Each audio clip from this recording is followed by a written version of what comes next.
Hello, friends. I'm Kush Khandelwal, and this is Ageless Athlete. A few years ago, I started asking questions that would not leave me alone. Why do some people keep pushing mentally, physically, spiritually long after others burn out or break down? What does it really mean to age well when you still crave movement, meaning, and mastery? This show is my search for answers. Each week, I talk to elite athletes, everyday adventurers, and pioneering researchers who are stretching the limits of what's possible across age, injury, illness, and self doubt.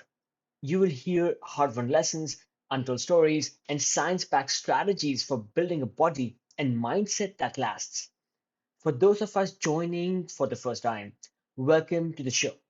For the rest, thank you for joining us again. Time is our most valuable asset, and I deeply appreciate you giving me your time today.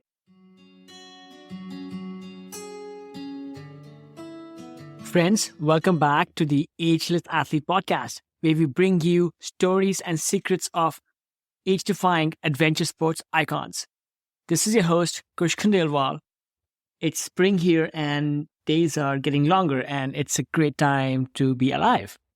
Love the show, hate the show, DM me on my social media handles, or just send me a note at kush@agelessathlete.go. While I mostly love talking to outsized adventure sports icons, sometimes it's an honor to have a great athlete who has turned their passion into a career to help others realize their athletic aspirations. Today on the podcast, we have teen climbing prodigy turned climbing and fitness savant, Dr. Natasha Barnes, who will help us cut through the confusion around exercise, fitness, and longevity in climbing and life.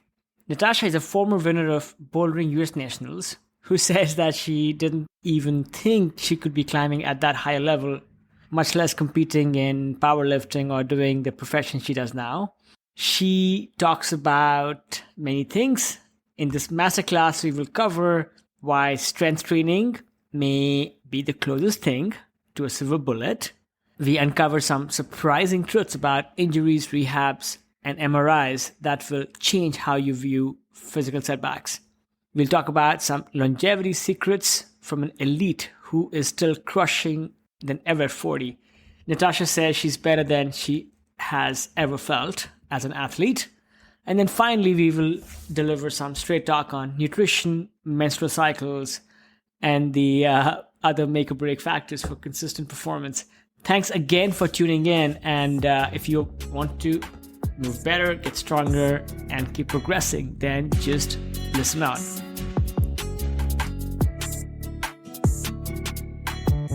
Hi, Natasha. Happy Women's Day. So thank you, Kush. Thanks for having me on the podcast. Thanks for all that you do to help advance the cause of women's health, everybody else's health. Where are you now? Where are you from? And what did you have for breakfast? I'm in Oakland, California. I've been in the Bay Area since 2005, but I grew up originally in Southern California. And that's where I started climbing. And I had protein oatmeal for breakfast. So oats and protein. And I put a little like cookie butter in there too to make it taste good. I love that. You get, yes, protein, kick, and, a little bit of relief for the taste buds. Sounds awesome. It's been several years since we met, but I think I've known you for a fairly long time since I moved to the Bay. I mean, maybe close to 15 years. And even before I met you in person, your fame preceded you. And I remember you as being, a teen climbing wonder kid. How did you go from being the teen climbing prodigy to, I think, competing powerlifter, and then now also a doctor of chiropractic and an authority on strength training for athletes, particularly climbers? Sounds quite the journey. Love to hear your thoughts on that journey.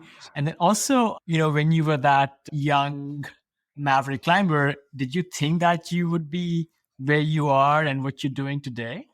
No, definitely not. It's been a journey. Yeah, I think I started climbing when I was like 16 in like 1999. So I'm 40 now.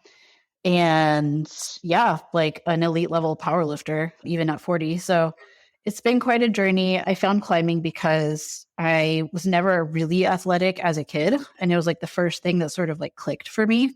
So definitely back then, I didn't think I would even be climbing at a high level, let alone like competing in powerlifting or doing the profession that I do now. But basically, yeah, started climbing really young, got into competitions, figured out that I was pretty good at climbing and competed at an elite level for a really long time and also did a lot of outdoor climbing at a high level too. At a certain point, I started experiencing a lot of burnout from the sport and also just starting to get injured because it was the only thing that I did. I was climbing. I didn't do any cross training. I didn't have an athletic background because I started running into a lot of different injuries. And one of those injuries, actually, a couple of those injuries, are sort of the reason why I pursued going to chiropractic school. My dad always used to go to a chiropractor, and he was sort of like a sports chiropractor. So, not the traditional, not the super traditional chiropractor, but he would do also like rehab stuff. And he worked with athletes, and my dad was an athlete growing up. So, I got to see how that chiropractor helped my dad. And I thought it would be a really cool job. And I thought that it would be really fun to help climbers as well. And I ended up like struggling with a couple of injuries as a young person, including like a finger injury, like a pretty severe finger injury and a couple shoulder injuries. And doctors and like physical therapists and stuff really didn't have good answers back then. You know, they were just sort of like, I don't know, rock climbing seems really extreme. Like, you should probably just stop. And that wasn't really a good answer for me because not only did I love climbing, but I was also making a living as a rock climber. So I couldn't just stop climbing and my livelihood depended on it, you know? So it was just like a really depressing period in my life where I struggled a lot with injuries and wasn't receiving very much help, didn't really know what to do. And the information for like training and rehab just wasn't where it is now for climbers. So I went to school just to learn about these injuries and learn how to help climbers and also learn how to help myself. And through that, I started strength training. My first job as a chiropractor was next door to a strength studio, and I would walk past there every day. And I was sort of a little bored of climbing and also just kind of injured. So at the time, like, wasn't able to push myself the way that I wanted to in my climbing. So I was like, you know, I think like strength really feels like it's a rate limiter for me in my progression for climbing. Like, I've always had very strong fingers naturally.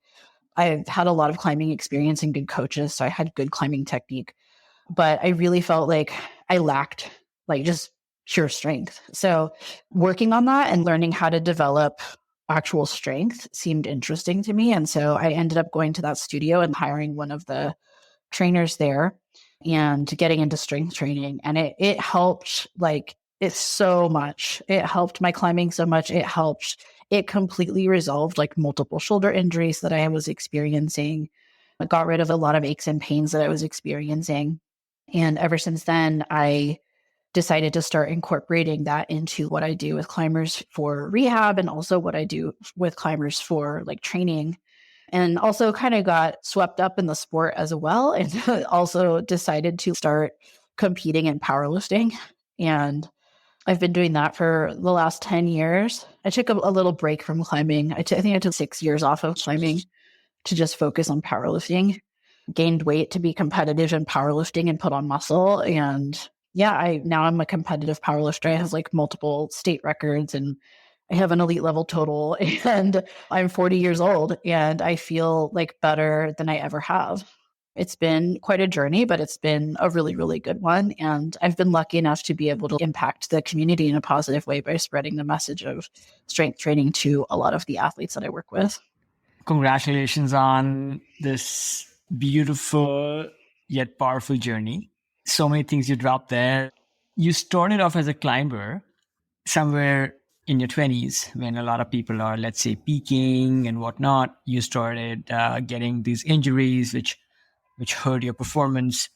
I sometimes think that we hear of athletes who continue to do well. You know, you see them in the media And then people, when they drop off, you suddenly just stop hearing about them.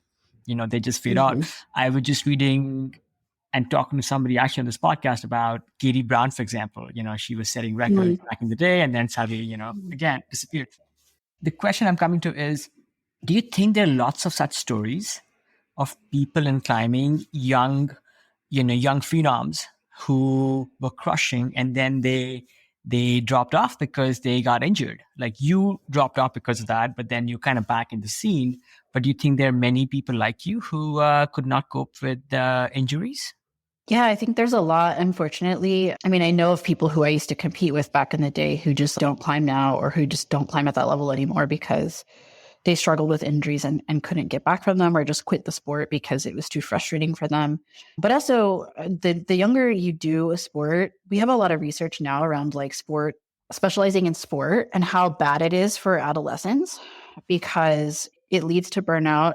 The way that you train for sports, especially a sport like climbing and certain other sports, is like highly specialized. And it doesn't develop other athletic qualities that we would want to see that help with longevity. And so a lot of people burn out because they're only doing their sport, they're specializing too early. And we see a lot of like dropout rates from that. And I think that also happens in climbing as well. I don't know if anybody listening would remember like Tori Allen, who was like a very young phenom back when I was competitive. She was really young. I think she was like, I don't know, like a teenager or a young teenager, maybe even like 12 or something like that. And just came out of nowhere and was like crushing all these comps and then almost disappeared as quickly as she showed up. And I think a lot of that was burnout. And not necessarily even like injury, just like burnout from specializing early and like being very good and then just burning out fast. Makes sense. Makes sense that there are these people who dropped out often because of injuries and maybe it's a combination of those things. The people who, when you look back, people you were competing with, people maybe who have not burnt out and are still pushing, what do you think they were doing differently where they were somehow able to cope with injuries better, cope with fatigue better? Yeah, I mean, I think some people are just lucky. I mean, a lot of like elite level athletes are just going to have superior genetics and they're just going to be able to handle more than the average person or somebody who doesn't have those genetics. I mean, I know a lot of elite level climbers. I won't name any names, but like some of the stuff that like they've told me that they're doing, I'm just like, wow, you are honestly like succeeding in spite of yourself because what you're doing does not sound sustainable. It does not sound good, but somehow you're still winning competitions doing that health behavior or like doing that crazy training program. And I think a lot of the time it's just elite genetics that allow and luck that allows people to do that. And then for some people, I think they maybe did have an athletic background before climbing, or they diversify in other sports, or they switch to other sports periodically and come back to climbing. And it's just more sustainable that way for a lot of people. That would be my thought. It's fine to not take names, but maybe can you talk to a couple of things those people are doing which make your eyes pop?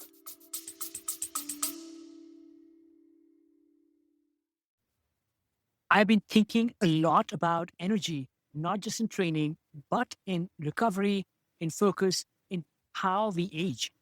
So when I came across NutriSense, it hit home. It's a program that pairs a 24/7 glucose biosensor with a dedicated dietitian to help you understand how your body responds to food, stress, sleep, and movement, and then act on the data. I chose it because I wanted something real, not another hack or one size fits all plan, just honest insight into what's actually going on inside me and how to build habits that last. NutriSense has helped over 150,000 people take that step. And if you want to try it, you can get 33% off your first month with code Ageless15 at nutrisense.io. Again, that's nutrisense.io, code Ageless15. You can also find this information on the show notes for this episode.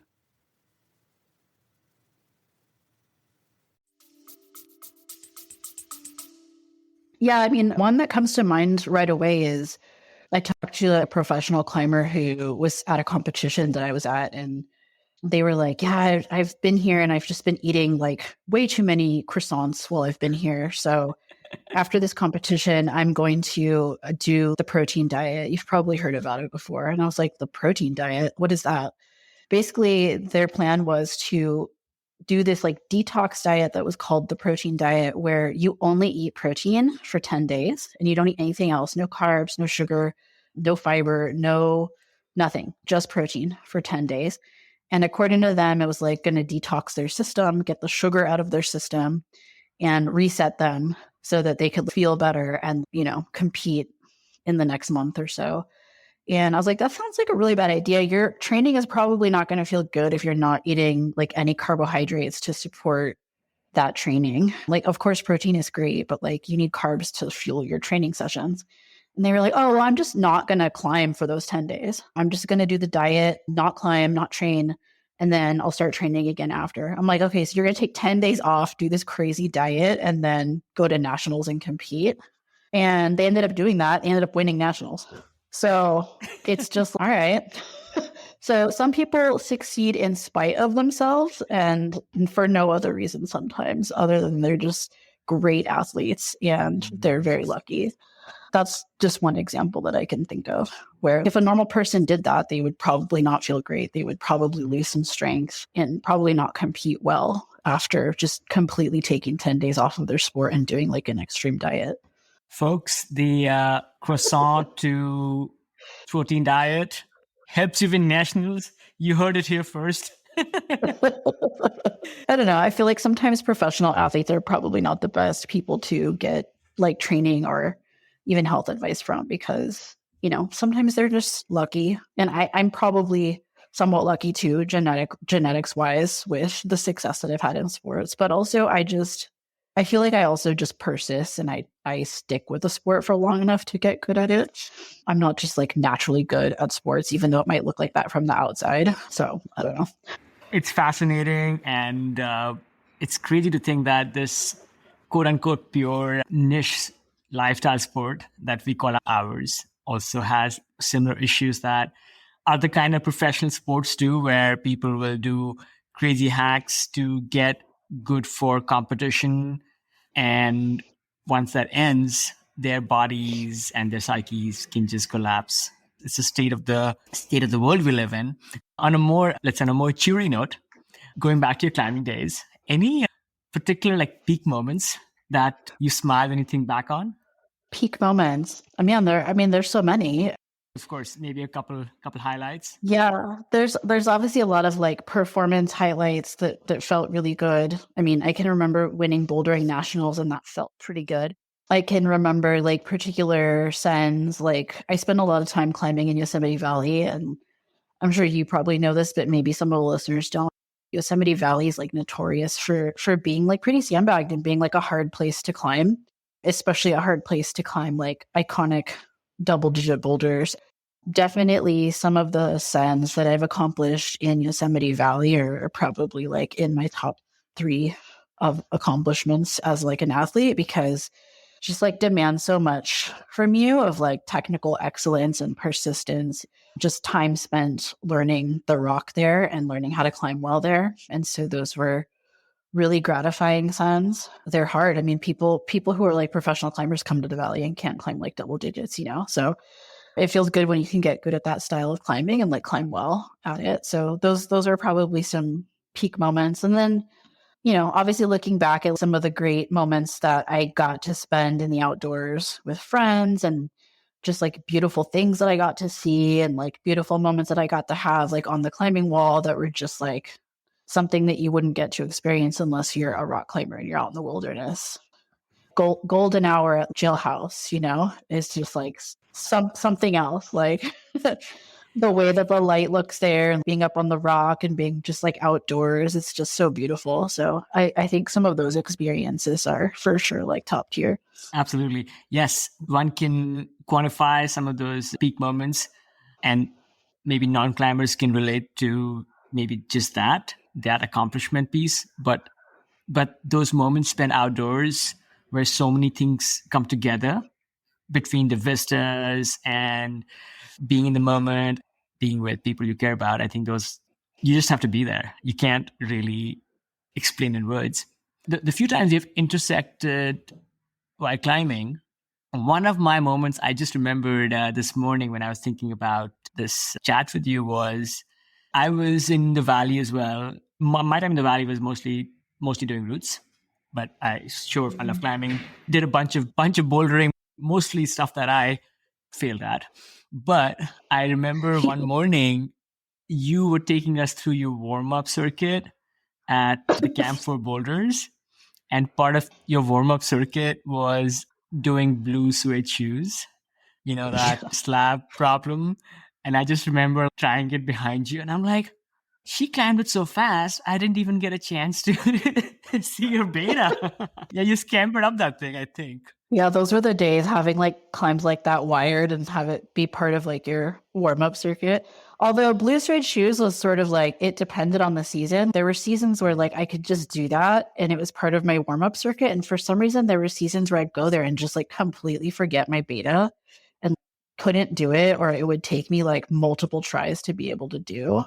And like for some reason, I just never wrote down my beta, or like we didn't really have iPhones back then as much. And so like I didn't have an iPhone till a really long time. So I didn't have like videos of myself climbing that stuff to look back at and see my beta. So like some seasons I just would go there and forget how to do it. It's so funny these days of everybody being ready with their phones and recording themselves.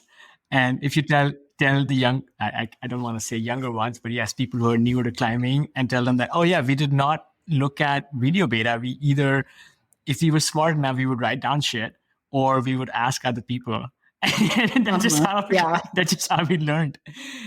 Totally. Things change so quickly. Getting back to some of the other stuff we want to talk about, would you go back and train differently, Natasha, knowing what you know today? Like when it comes back to, I know you talked about strength training a little bit. What would you do differently? Do you have any like facepalm kind of moments where you were like, oh my goodness, I can't believe I was devoting so much energy to that thing, which did not give me Oh my God, results? so many facepalm moments. I would for sure train differently. Like probably the biggest thing I would change is I would add strength training in. Like I didn't do any strength training for a really, really long time until I didn't start strength training until I was 30. So basically before the age of 30, I didn't do any. I mean, maybe we would do some pull-ups or something, but that was sort of like the extent of it. And I would for sure bring that in more regularly. I think it would improve both my climbing performance and also just help with longevity, help prevent injuries, and also just structuring my training differently. Like back then, before I started training for powerlifting and like having a better understanding of the scientific approach to programming for training, I remember we would sign up for a climbing competition, and 2 weeks beforehand, we'd be like, all right, we're going to train. And we would train. We would do like some training. And it's, what are you going to accomplish in 2 weeks? Nothing. Like you have to be thinking about your training months in advance, or even be thinking about your training in terms of like your whole year and like your seasons. And with strength training, we do that. Like when I sign up for a meet, like I need to know at least 3 months in advance so I can right away start like prepping and training for that. So having a longer view of like my climbing training, I would probably also have. And I would also, I think when you're a climber and especially when you're younger or you're newer to it and you're very stoked on it, I think it can be hard to be told like, hey, you should probably have an off season, especially in California. Like when I do rehab consultations with climbers, it's something that I bring up a lot because especially in California, like we can climb all year round. We can always find somewhere to climb and you can always be psyched on something. And so nobody ever has an off season where they're spending time like going back to basics, like doing a little more strength training, working on their conditioning, doing other things with their climbing. And I think if I could go back, I would make sure that I had off seasons and I would make sure that I planned out my climbing trips in my year a little bit more thoughtfully. And having that downtime is like hard, but like it keeps training more sustainable. It keeps your psyche up, I think, long term. And honestly, I think you're going to have better longevity in the sport if you approach it that way. And probably another big one is also nutrition. I didn't really learn much about nutrition until I started powerlifting because I started learning about it when I started learning about training. And That was a huge game changer for me. I remember being in my 20s thinking, when you would go climb and you would have this like unicorn day where you're like, wow, why do I feel so good today? Like, what did I do that I'm like feeling so good today? And how can I like replicate this? And before I just had no idea. And now looking back, I'm like, oh, it's because you actually slept 8 hours. You like actually ate enough of the right things to fuel your session today, or you've been eating enough of the right things so you're more recovered. And so learning about nutrition and like making sure that I was like eating, carbs to fuel training and climbing sessions, making sure that I was eating enough protein to recover from training sessions and long days is definitely something that I would do, because now my training is, I mean, it's normal to have fluctuations in your training, but my training is much more consistent now because I'm aware of the variables that can affect your training and how you perform, when the big ones are nutrition, sleep, and like stress management, or like your training program, like managing your load. And if you have those bases covered, you're going to have a lot more consistency throughout your training and your energy levels. So those are probably some big ones. I captured strength training, I captured diet, I captured having a structure. But then this point about California having a 12-month climbing season, I immediately resonate with, because I think in our sport we did not have a concept, or at least where we live, we did not have a concept of an off season. And just last year, this one climbing partner of mine, Luke, we were climbing a Donner, and Luke was like, and he's young and very sort of structured climber, and he was like, "Man, I'm just getting stressed that I'm not going to be able to rest the rest of this year." And I'm like, that is so funny. Telling somebody that they need a break from climbing so they can rest. But it just shows that I think knowledge also has come a long ways, and people are aware. Mm-hmm. Just knowledge from a macro view, and let's say compared to other more popular sports, climbing, let's say we used to be in the dark ages with training and information. Do you think it's kind of catching up now with more popular sports? I think a little bit. I still think that climbing is a little behind on some of the research and some of the things that people do in other sports, but I do think it is starting to catch up. I think, when I first started strength training like 10 years ago, and I started telling people about it, hey, you should try this, it's really helpful, it was like blasphemy, like people were like, what, strength training for climbers? I've been called like a quack on the internet. I've taken a lot of flack for saying that climbers should strength train, including training their legs, which back then people were like, why would you train your legs? Like, you don't need your legs for climbing, but like you do. If you know how to climb well, you're using your legs like at a high intensity in your climbing sessions, and also you're hiking to places with gear. You're also falling off of the climbing wall and you have to stick those landings. Like we need landing gear, right? But back then people were like, that's crazy. And also like, hell no. And now when you talk about strength training to climbers, you're like, oh yeah, like I should do that, or they already are doing it, which has been like a big change. And I think we start to realize that like every sport does it. Like every sport has an off season where they're focusing on strength training and doing it to support, like to build a foundation to support the rest of their sport practice. And so I think that's really cool. And I think like some of the training practices are starting to catch up, and some of the like rehab concepts and things like that are finally starting to catch up too. Funny when you go back and look at old climbing media and you see all those calm climbers, with their wide backs and their, stick thin pigeon legs. Yeah, it just makes you wonder if some of that knowledge had been gained. They would have been doing maybe 515s would have been climbed like 20 years ago. Who knows? If people understood the value of whole body training and of all of those principles of exercise science that you allude to. Yeah, I think maybe, but I definitely think that like people's injury rates would be lower. And I also think that like we would see less climbers having like knee injuries and I mean, injuries in general, but like definitely leg injuries like are on the rise for climbers. And I think people are starting to realize, hey, we need to train our legs, because like people are spraining their MCLs and LCLs, and people are getting ACL tears, and people are getting heel hook injuries and stuff like that. And so people are starting to realize, hey, there may be some value in training our legs. I came into climbing from a a weightlifting background. Believe it or not, I was 25 pounds heavier. I was lifting a lot of weights. And I think I did find early progress in climbing because of that. I mean, I could do a bunch of pull-ups, Yeah. I could pull myself up without maybe learning technique as quickly. Mhm. But I think the part that did hamper me is that my lifting was not designed to help me succeed as a climbing athlete. Mhm. Yeah. And those things that you're talking about, being able to land successfully, being able to push with your feet better, I don't think I had those skills. So I never learned them or I had to find other ways. How Mhm. does strength training for climbers differ from just conventional strength training that you see people doing?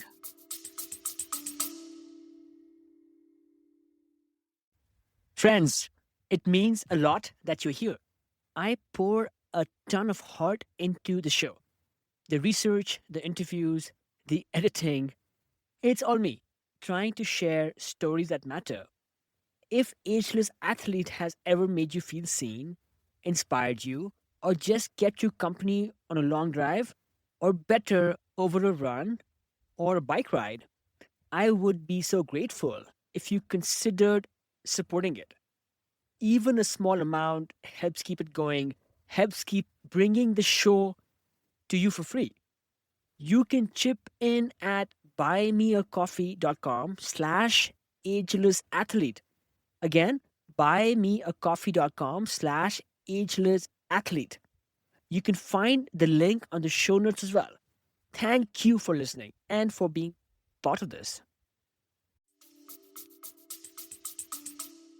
Yeah, it's really not that different, to be honest. I think some people will get caught up in this idea of making strength training look like their sport, and it really doesn't need to. And actually, like, we know from other sports that that doesn't work. We don't need it to be super specific. So strength training for climbers is GPP, which in strength and conditioning is just an abbreviation for general physical preparedness. It's general strength programs. We might emphasize a little bit more upper body for a climber than we would for maybe, say, a track athlete or something like that. But we're still going to do like full body training. It's still going to be pretty general, because if you think about what we're trying to accomplish when it comes to strength training, we're trying to increase muscle mass and we're trying to increase force production. And so we want to pick exercises and do programming that's going to be conducive for that. So for a lot of people, good bang for your buck is going to be compound exercises. So exercises that use multiple joints and use lots of muscle. That way you're not trying to do 15 different exercises in each training session to hit like different muscles. You can do 3 or 4 exercises that are going to have your bases covered. I think one of the things that I find climbers doing is trying to follow like bodybuilding programs or powerlifting programs and trying to use those as a way to cross train or to using those as their strength training. And we don't need to do bodybuilding style programming because that's usually split up in like body by body parts. So it's like arm day, back day, leg day. We don't need to do that. And a lot of them are like more isolated exercises. Like bodybuilders will do like compound movements, but a lot of bodybuilding movements are, okay, we're going to do shoulders, we're going to do dumbbell this and machine that, and like a lot of like isolation exercises, where instead we could do some compound exercises that are going to be really good bang for our buck. We don't have to spend a lot of time in the weight room, which for climbers, like we don't need to be spending a ton of time in the weight room. Maybe you're spending a little more time in the weight room if it's your off season, but like we want to keep the goal with climbers, and the goal in climbing is to get better at climbing. And so we want to just do the bare minimum or like a minimum viable strength program that's going to help us build strength or maintain our strength depending on where we are in our season. And so picking exercises that are really good bang for a buck that allow us to lift really heavy and get a really effective stimulus are going to be the best bet. I think that we don't have to. So basically, like we want to keep strength training separate. And then if you want to translate that strength into your sport, we need to be practicing our sport. And we need to be figuring out things that we can do in our practice of sport to like shore up whatever we think those weaknesses are. So, if it's using your legs effectively, yeah, we want to train our legs in the weight room. We want to train our knees so that they can tolerate the stresses we might encounter in climbing. But then we also want to be incorporating drills that help us connect through our feet and teach us how to drop knee or teach us how to use our hips and our legs effectively when we're climbing. And so a lot of that just comes from like sports practice and consciously practicing those skills so that they can translate into like our harder climbing as well. Great. Without getting too specific, for somebody who wants to incorporate more strength training into their program and use maybe more compound exercises, and I'm guessing those probably involve a combination of pushing, pulling, hinge movements, types of things. Mm-hmm. For a typical week where a person is trying to keep up their climbing training volume, maybe even do some climbing specific things such as hangboarding, etc., and strength training, what kind of general split would you recommend? And then I'll layer in a second question, which is, when you coach clients, again, everybody's different, I recognize that. Do you prescribe programs which can be somewhat different for male athletes versus female athletes? That's a good question. Yeah. So if we're looking at strength training specifically for climbers, even just like other athletes whose main focus is maybe another sport, the first thing we want to do is just to try to meet the physical activity guidelines. So I think there's a statistic that like a huge proportion of people, this is probably not as high for people who are already athletic, but 80% of people don't meet activity guidelines for health. And health, this is just for health. This isn't even for sports performance.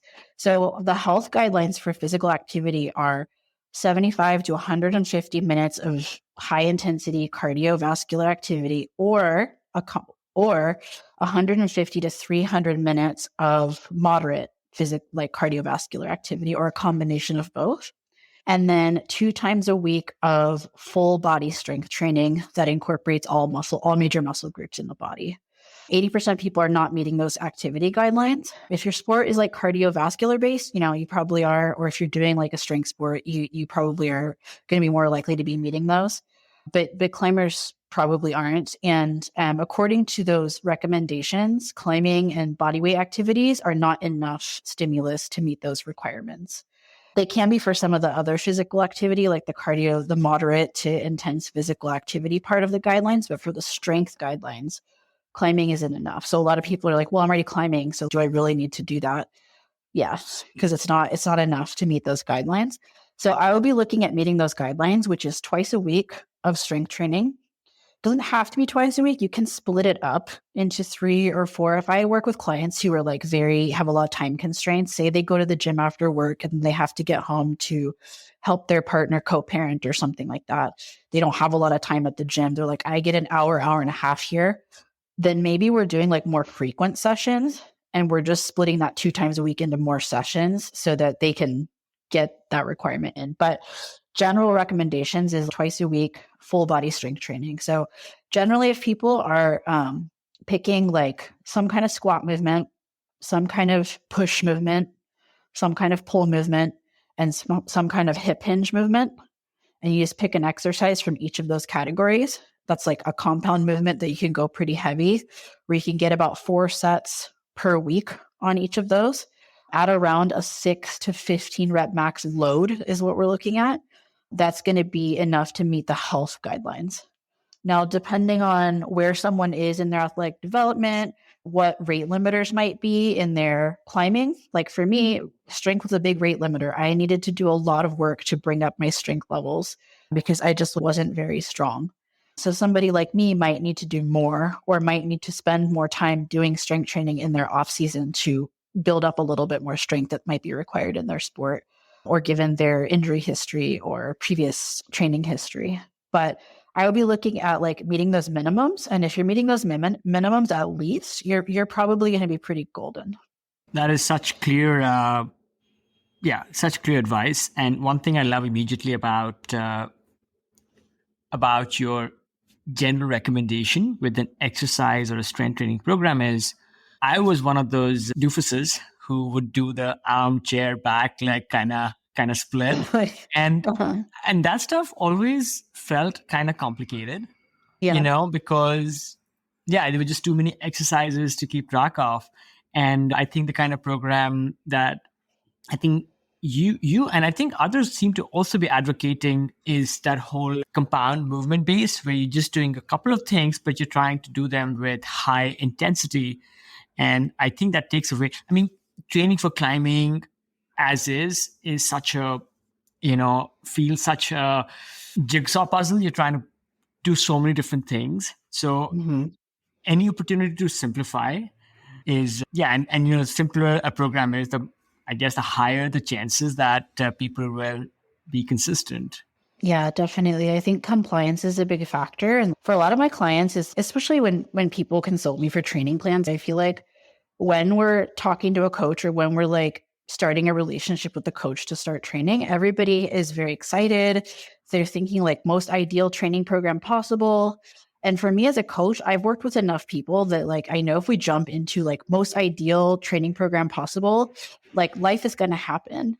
And when people start failing to do their training program, they lose psych, they lose momentum. And so for me as a coach, it's really important to keep things simple, to build like a minimum viable program for my athlete so that they can check the boxes off, because that builds momentum. If you're feeling like you're successful, then it builds momentum, it builds psych, it keeps you going. And then we can add like more things. We can make it more complicated if we need to, but having that minimum viable program is helpful because it does keep people actually doing it, which is important. But yeah, and then to answer your other question that you had about the differences between men and women when it comes to strength training, there really isn't any. And according to the research, like men and women respond pretty similarly for the most part to strength training. And a little fun fact is that men and women are just as strong as each other when we correct for lean body mass. So what that means is if you take a man and a woman who have the same amount of muscle mass, a woman might have more body fat because women just tend to carry more body fat than men. But if we compare two athletes who have the same amount of muscle mass, they're just as strong as each other. So there isn't even really like a sex difference between men and women. It just has to do with like women in general who are of a certain weight tend to have more body fat than muscle mass. And so it looks like women are not as strong as men, but when we correct for that lean body mass, they're just as strong as each other, which is like a fun and encouraging thing. And women tend to respond just as well, if not a little bit better, to upper body training than men. And a little better probably has to do with the fact that a lot of women don't have as much strength training experience as men. And so their training age is a little younger. So they're just going to respond a little bit better. So that's a really fun fact. Another fun fact is that when you're 85 years old, you can still build muscle mass just as well as when you're in your 60s and 70s. And you 20-year-olds compared to all the way up to 65 to 75-year-olds in a 6-month training program build muscle mass just the same as each other. So age isn't even like a factor when it comes to building muscle mass, even though it can feel like that. When we look at the research, like we're building muscle just as well as we are in our 20s, in our 60s, and our early 70s. And when we put people on a program, according to one study, people put 11% on their 1-rep max, whether they were 20 or whether they were 75.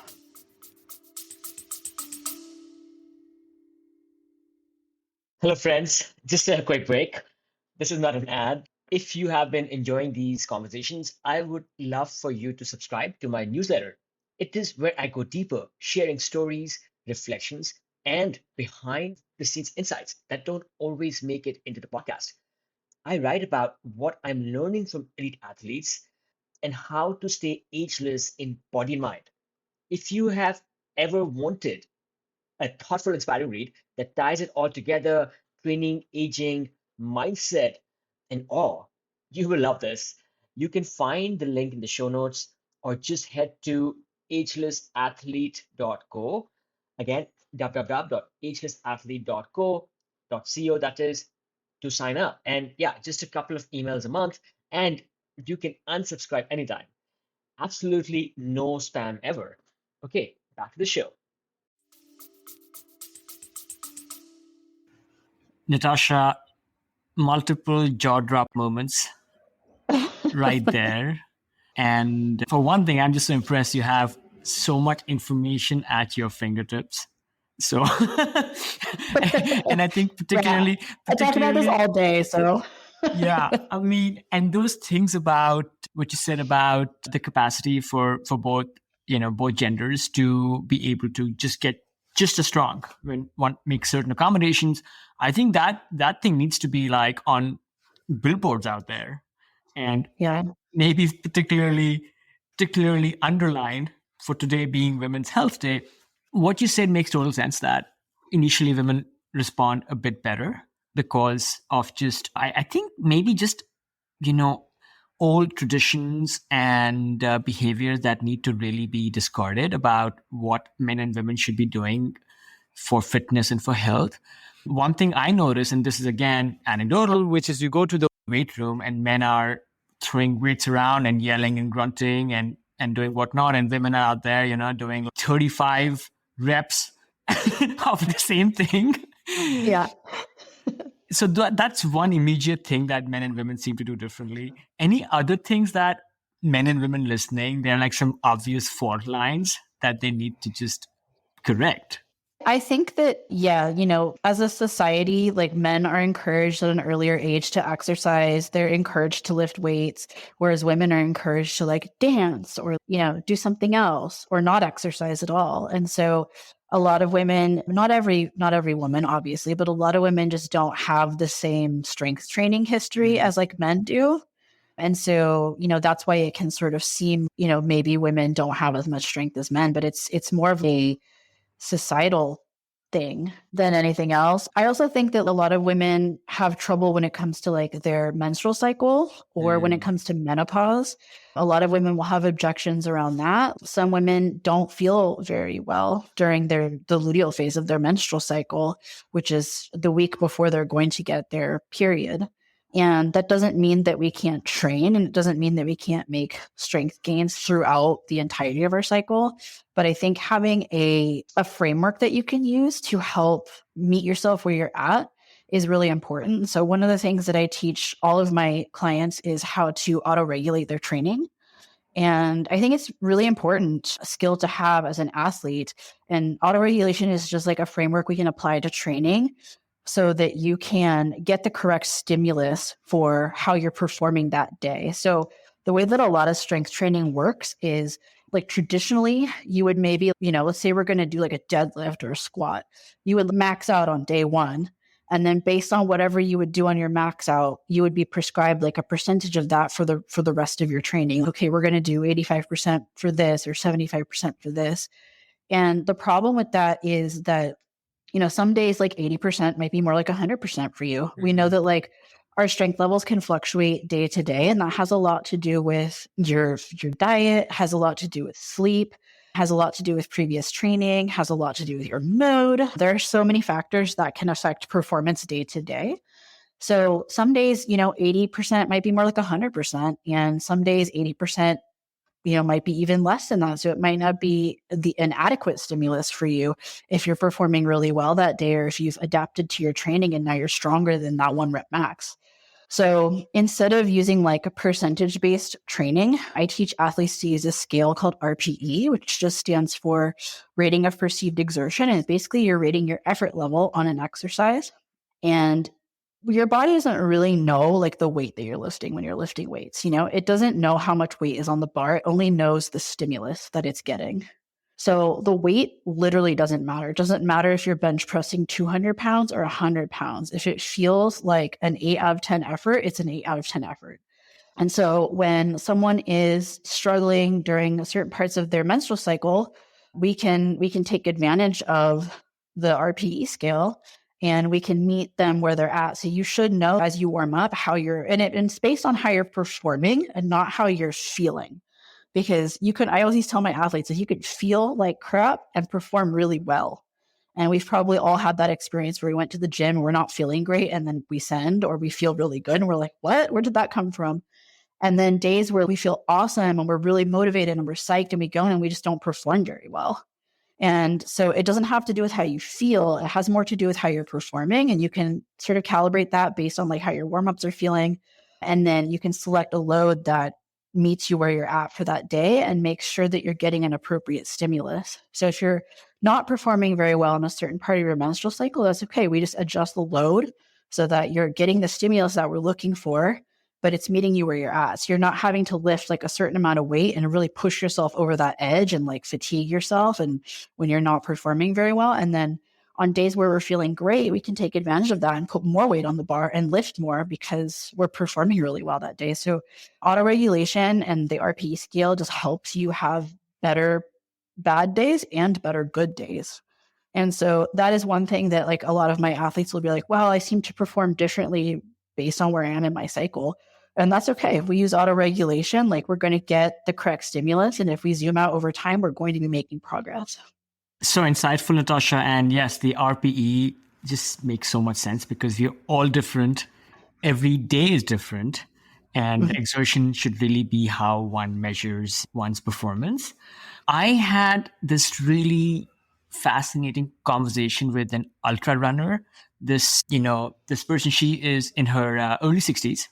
And she has been podiuming and crushing ultra runs for the last 4 decades. So she's one of those super elite performers. And we had this really interesting conversation on changes in training for both menopausal and perimenopausal women. And one thing she talked about is how in her own journey, she would be, let's say, at the 70th mile mark on a run, and then she would suddenly just lose all power. Like in the past, she would be able to power through that point, and then that just kept happening.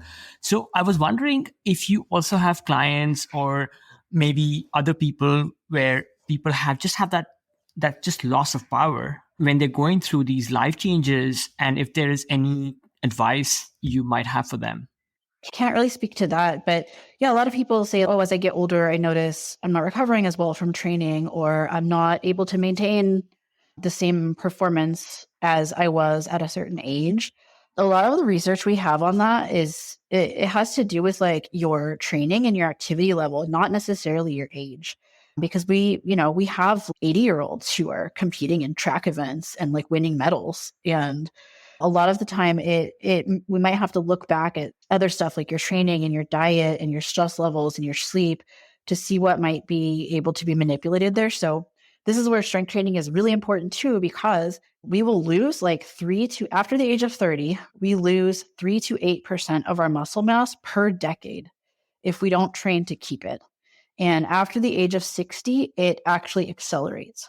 And so a lot of times, if you don't have that foundational strength and you're not doing strength training to both build and then maintain your muscle mass at an older age, you're going to see those performance declines because we just don't have the muscle mass to support maintaining that level of intensity throughout your session.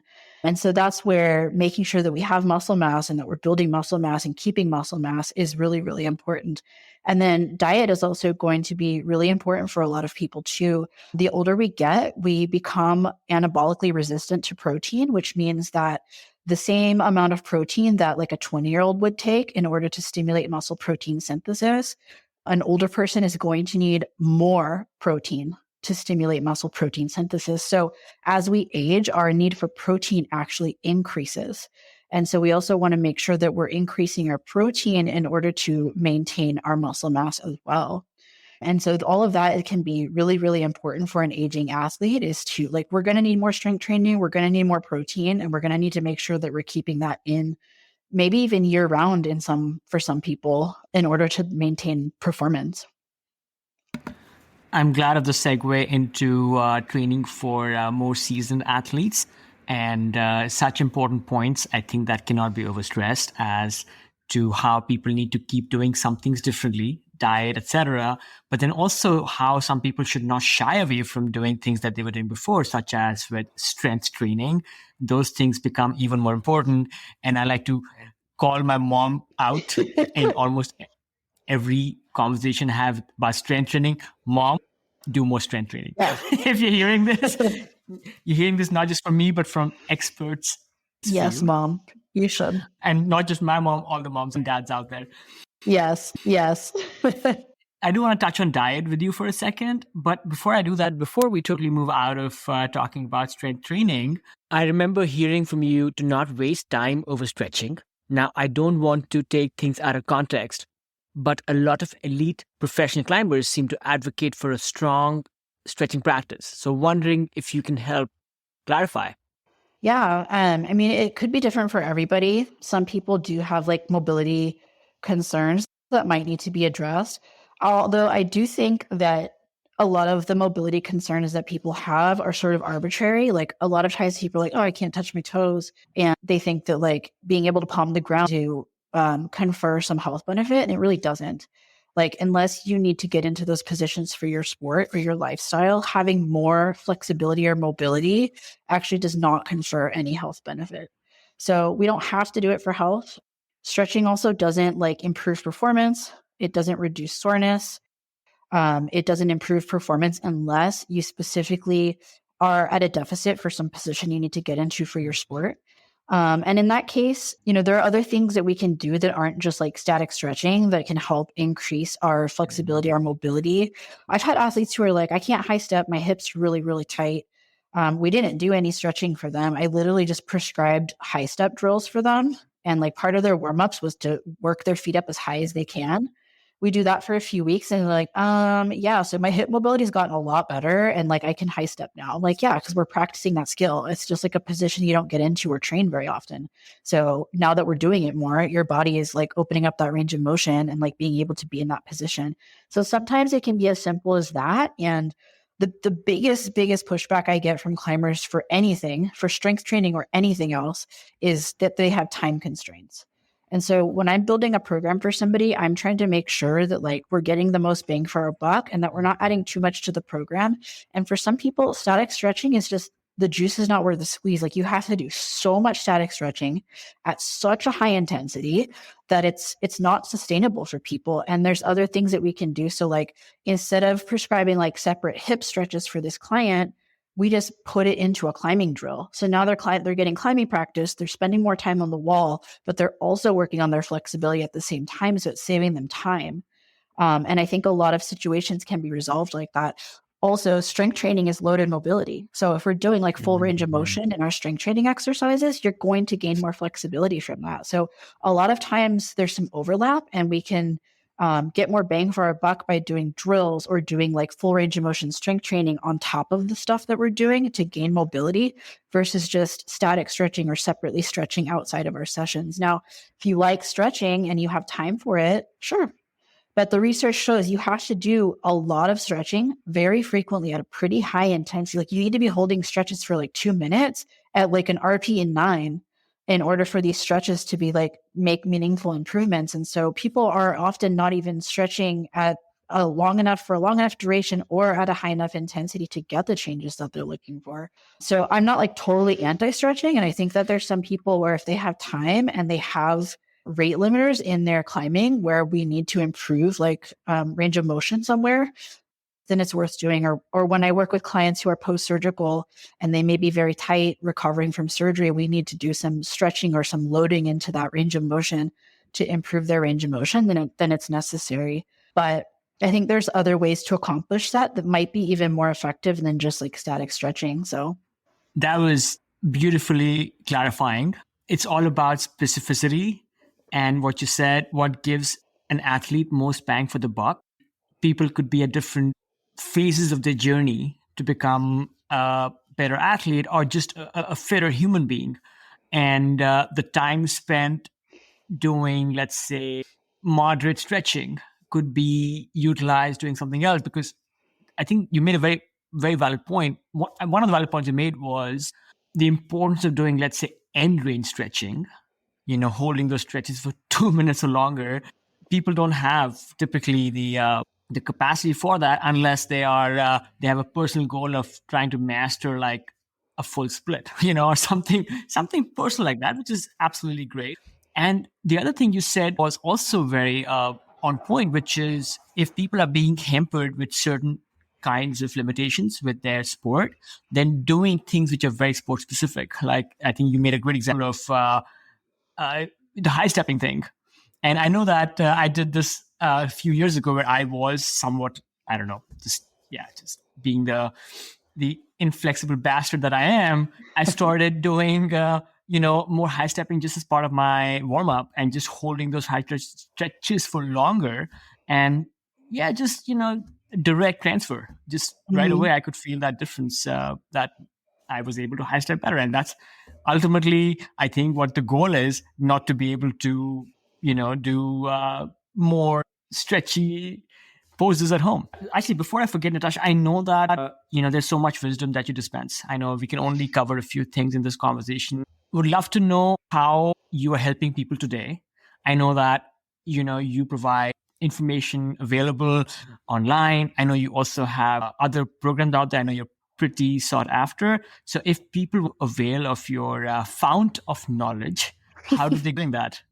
Yeah, the best way to find me is on Instagram. I post content there all the time. You can just find me at Natasha Barnes on Instagram.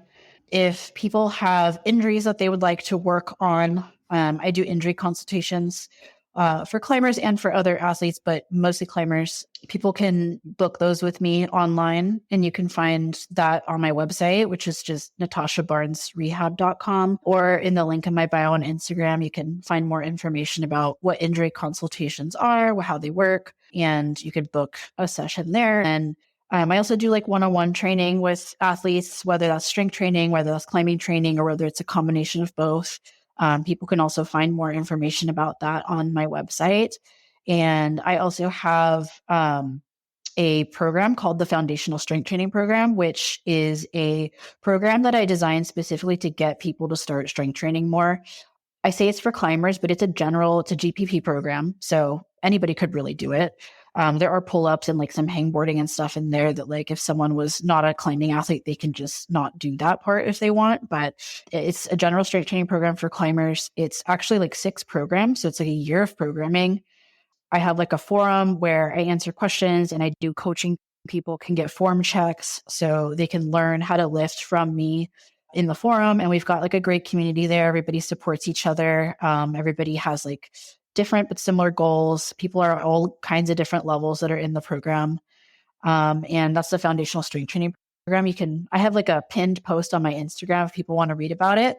And then you can also find more information about the program in the link in my bio on Instagram as well.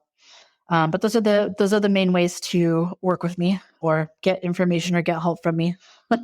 I avidly look for your knowledge nuggets online, and I know other people benefit from that as well. So yeah, I encourage everybody to find you on your website and your Instagram.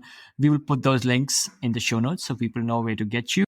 One other question around injury prevention and also injury recovery. I know I have consulted with you over the years for a couple of different things, and I've had great results. Have you had, and I think this is one topic that sometimes maybe slightly older athletes are more interested in, because I'm one of them, where, you go to the doctor, you have this injury, and it could be something as damning as osteoarthritis.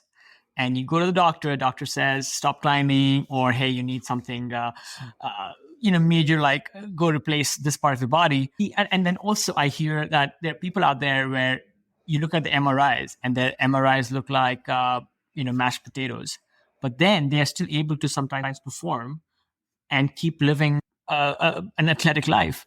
Do you come across those cases? Have you had, let's say, clients who've been able to, let's say, overcome these kinds of debilities and return to some kind of form? Any anecdotal stories or otherwise? Yeah. Yeah, absolutely. I think one of the things that people need to understand is that the science is shifting when it comes to like imaging and what we consider pathology on imaging. So a lot of the things that we see on imaging that we would maybe consider pathologies, we're starting to look at more of like signs of aging.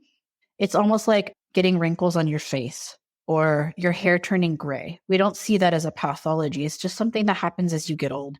So a lot of these things, and they don't necessarily correlate to pain or a decrease in performance for a lot of people.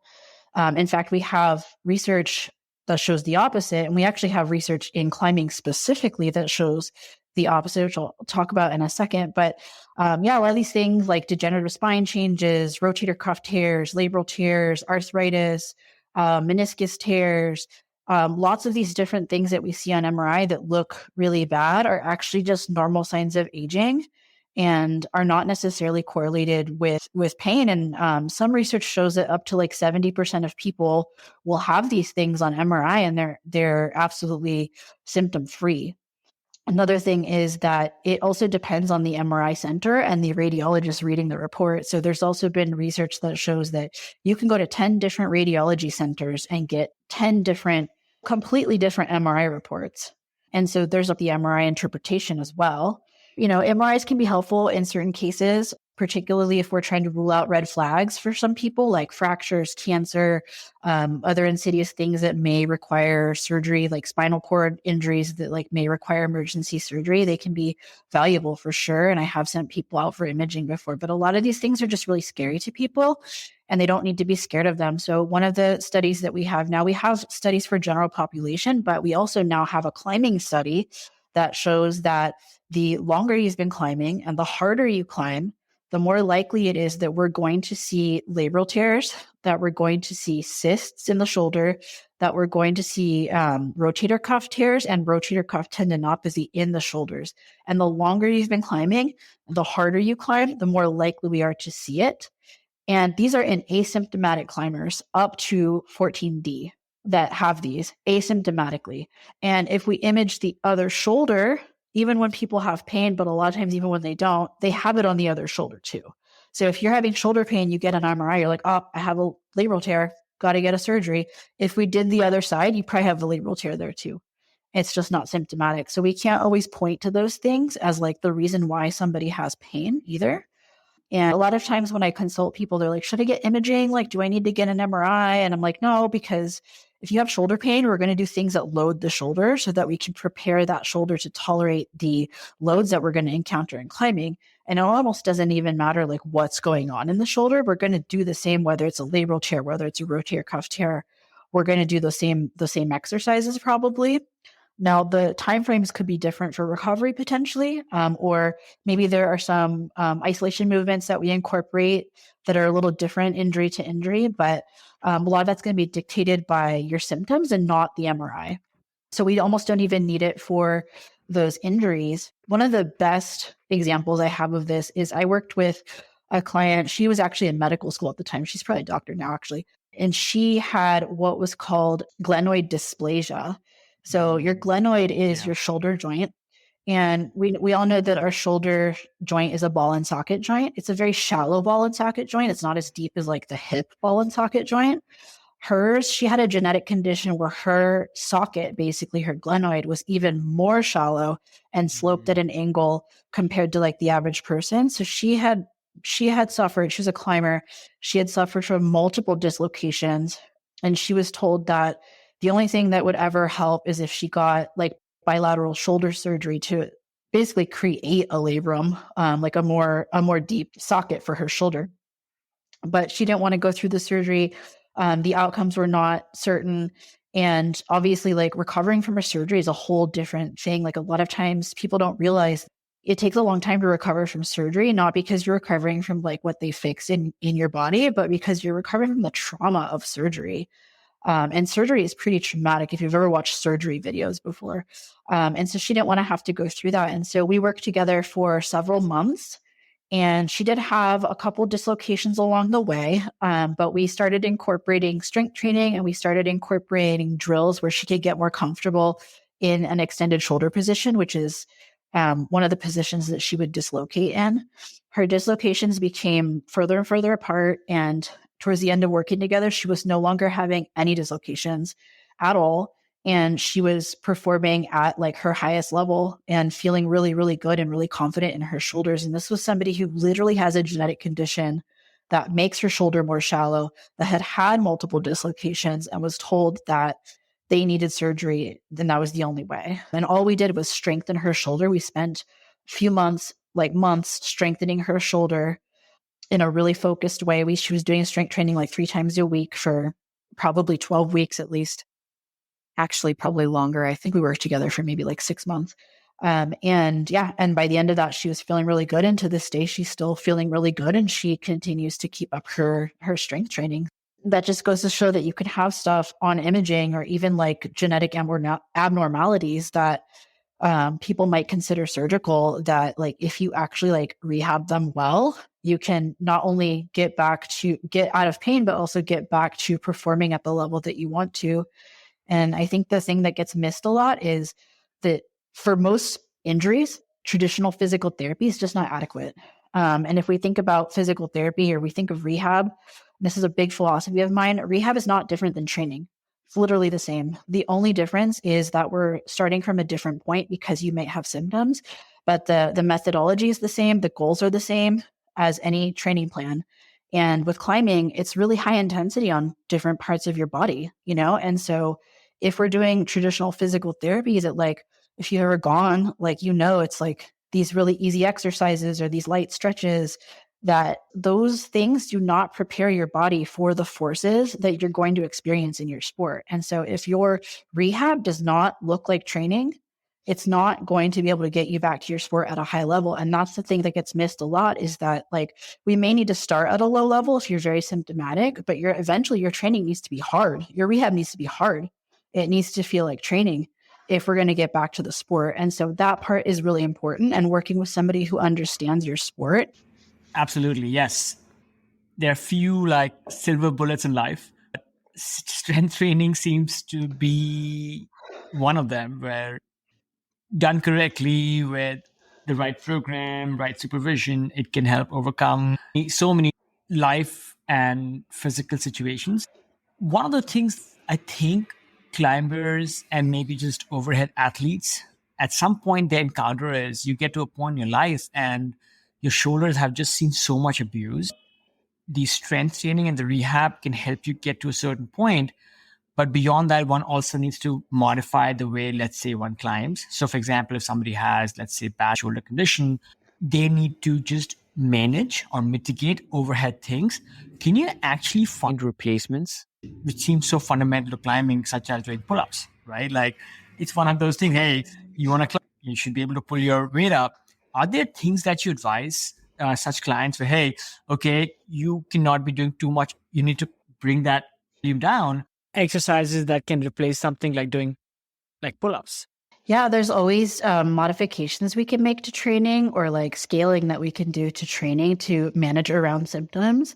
So for some people, like obviously like the rehab's going to be important, but especially with chronic injuries or injuries where like overuse type injuries, the reason you got to that place in the first place is because there's something going on with your training or the way that you train. I'm not saying like the way that you train, like your form or something. I'm saying like your volume, your intensity, your frequency, the way that you structure your actual climbing or training. There's something that your shoulder is not tolerating. And so a lot of times we do need to modify temporarily, either changing volume, intensity, frequency, or avoiding certain positions temporarily, so that we can get ahead of symptoms. But there's almost never a reason to like completely avoid positions forever. But if we do have to avoid positions temporarily, there's so many different ways to manage. So like, for example, you might think that like a pull-up is very important, but it's not. And you don't have to be doing like a full range of motion strength exercise, like a pull-up, in order to keep your shoulders strong.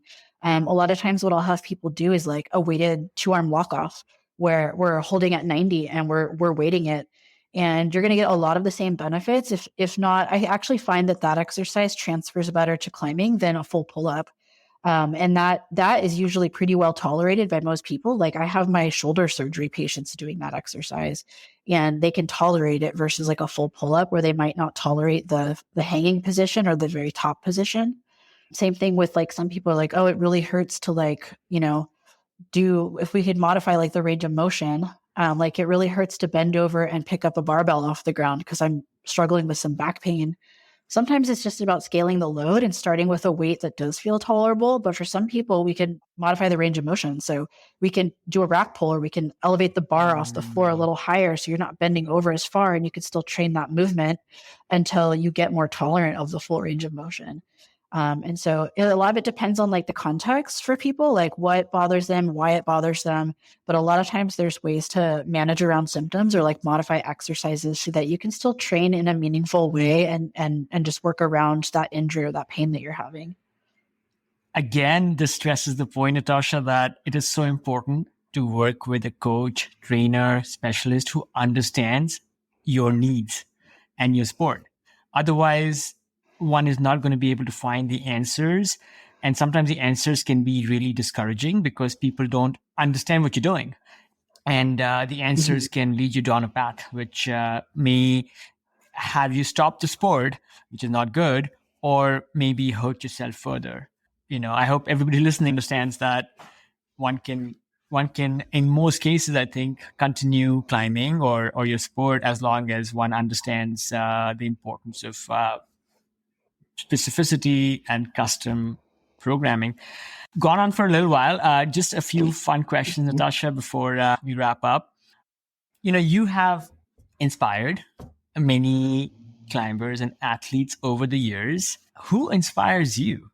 Who inspires me? I mean, there's tons of other athletes that inspire me.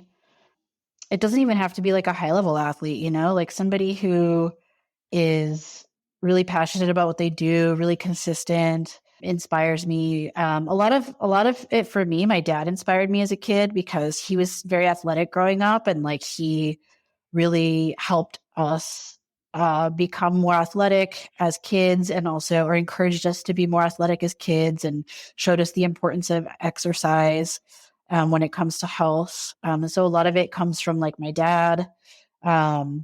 A lot of it comes from like other athletes who are like my peers that I find really motivating or inspiring, friends of mine that I find really motivating or inspiring. And then also just for me personally, like I think that it's fun to just try to get better at something, even if you're not good right away, you salsa dance, right? Yes. Yeah. I learned salsa, like I started taking like private salsa classes in 2019, and I historically am not good at dancing. Like I feel like I'm not very coordinated. Everyone's like, you're crazy. Like you're a really good athlete. What are you talking about? I'm like, no, I'm telling you, like if it's something new that I've never done before, I am not good at it. I am not coordinated. I cannot dance. And so I made a point. I enjoy the process of getting better at something. And I felt really bad at dancing, and I was really bad at dancing. But learning like the salsa steps and taking private lessons and committing to showing up to class like once or twice a week and going social dancing on Fridays. Within a year, I was like climbing or salsa dancing really well. And like when I would go out on Friday nights, people would be like, oh, you're really good. Like I started getting compliments, and I was like, oh my God, like I sucked at this when I first started. Like I couldn't do a turn. I couldn't get like my steps correct, but I just stuck with it for long enough and really took joy in like the process of learning how to become better at it. That I, in a year was able to get like decent at it. And I think that enjoying the process of whatever you're doing is like a really important, enjoy the process. You can get good at anything. This is such life wisdom. My salsa journey was kind of like yours. Very difficult, two left feet. Really shy, but I fell in love with the salsa learning journey, a dance learning journey, actually on a climbing trip to Cuba. Full on immersion, Oh, a month in Vinales, being surrounded by salsa, timba music, and dancing. And so cool. after a day of climbing, would go dancing or would go out with the local kids, and it was their mothers and their aunties who were teaching me. After 1 month of that accidental immersion, I came back to San Francisco just completely obsessed. And the part about learning that, enjoying that journey is so important. I think we know that from climbing, where you could be working out really, really hard and you don't even notice. You just flowing in the moment. You and I need to go salsa dancing. Yeah, that'd be fun. It's been a minute for me, but like it comes back fast. I went to like the whatever that Friday night thing they have it in San Francisco.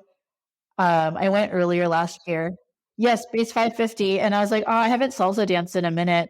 But I just went and showed up to the class and like got a little warm up, like icebreaker, and then everything. Like it came back really fast.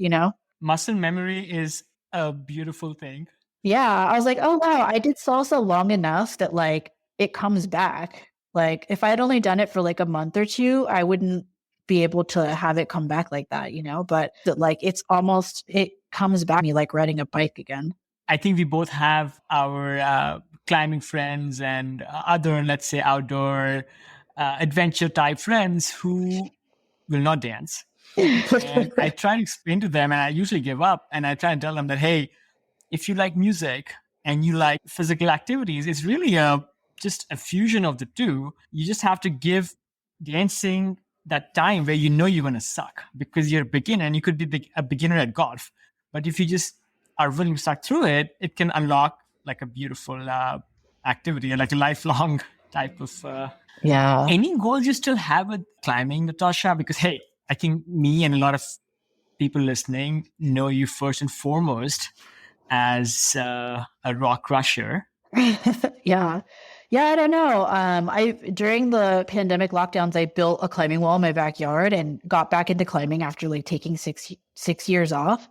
And thanks to strength training, like I was literally able to get back to climbing V9 like in a year. And when I came back to it, I never climbed like harder. My highest grade bouldering ever was like V11. And I never managed to top that. But it's because I'd never tried anything that hard outdoors. But what I did notice was that coming back into the gym, thanks to strength training, I could send like V7, V8, sometimes flash them at the gym, and was sending like V9s pretty quickly outside, and sending like a lot of like V7s and V8s in the gym, which was like literally not a thing I could do before, even when I was climbing V11 outside. So by that measure, I was definitely stronger and a better athlete at that point. And then I think I decided to sign up for a powerlifting competition at some point, and then stopped climbing again. And then I've just been like very inconsistently climbing recently. But it's really easy for me to get back into it when I want to. It takes like a couple months for my fingers and forearms to sort of catch up, but the rest of my body is like there, thanks to strength training consistently. But I don't know. I tend to like follow the psych. So like last year, I was like a little bit more excited about climbing. So I was doing more of that. And we had like a good like training crew that would get on the moon board. And then we did that really consistently for like a year. And then everybody's schedules changed. And so suddenly I didn't have like my crew anymore. And so I just sort of started wandering back over to powerlifting again. And this year, my powerlifting has been going really well. And I'm just sort of like excited about that. So I think right now I have like more powerlifting goals than climbing goals. At least climbing performance goals. Like I can always go to the gym and just climb for fun. But I'm sure that like at some point I'll get reeled back in and get psyched on climbing again and like want to get into like some climbing performance goals. I think it would be fun to like actually train and climb something harder than what I did back when I was a professional climber, because I think I can do it. I think I just need to find a project and actually go outdoors and like project it. So that'll be fun to do at some point, but we'll see. I tend to just like, I think it's more sustainable and healthy mentally to just kind of follow the psych wherever it is, whether it's powerlifting, whether it's climbing, whether it's salsa dancing. And so that's sort of what I do these days. And right now my psych is a little bit more in powerlifting, just like at the moment. Psych helps us do impossible things. So, Yeah. but hey, any doesn't matter the grade, any dream climbs, you're like, hey, whenever I get back into my season of climbing again, this is something that I want to have my sights on. Could be a route, could be a boulder problem. Yeah. I would really, I don't have like, I guess one climb specifically. I've been to Magic Wood in Switzerland, and there's a V13 there called Pura Vida, and I did it in 2 overlapping pieces in like 2005. And so I would love to like train and go back and like send that, because I think it fits me really well. I think it would be a good candidate for topping my previous level. But it's so far away, Locally, I think it would be fun to get back into sport climbing. Like I really miss the jailhouse days, and like going to jailhouse and like sport climbing there was just so fun. Like I would love to go back there and climb more hard stuff there. Yeah, I don't know. Other than that, I don't have anything like super specific on my mind. I would love to go to South Africa at some point and boulder, because it just looks like incredible. There's like some sport climbing in Mexico that looks rad, like El Salto looks rad and like those places. I would love to go visit. So there's definitely places that are like bucket list places.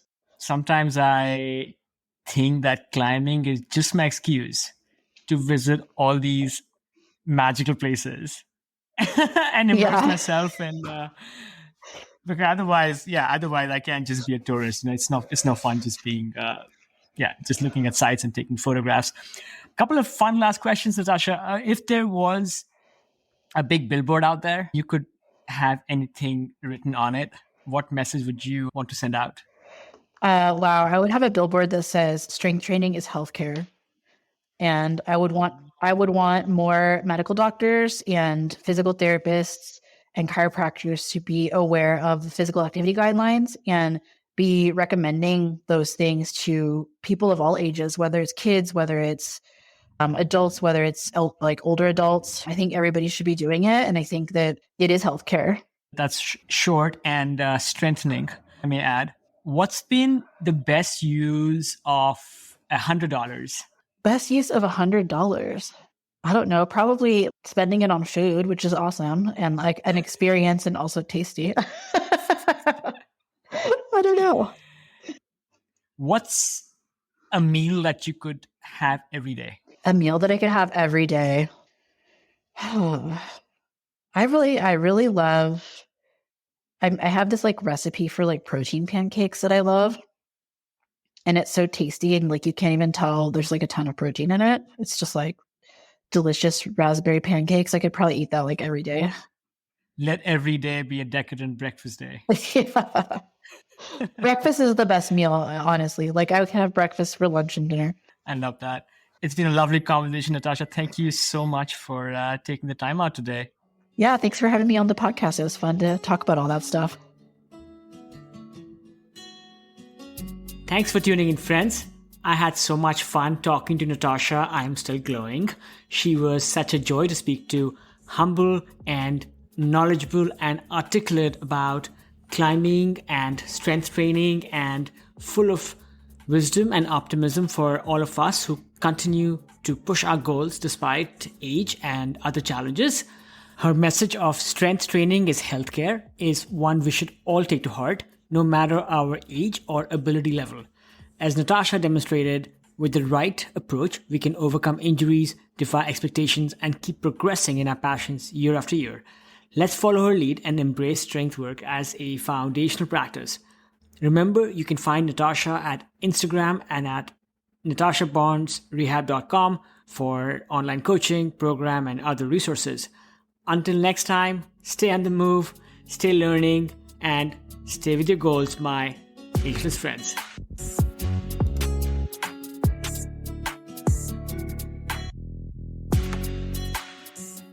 Friends, this is not an ad. This is just a quick message to those amongst us who are listening to Ageless Athlete podcast for the first time. I would love it if you would hit subscribe and follow on your favorite podcast app, whether it's Apple Podcast or Spotify or Stitcher or Overcast or what have you.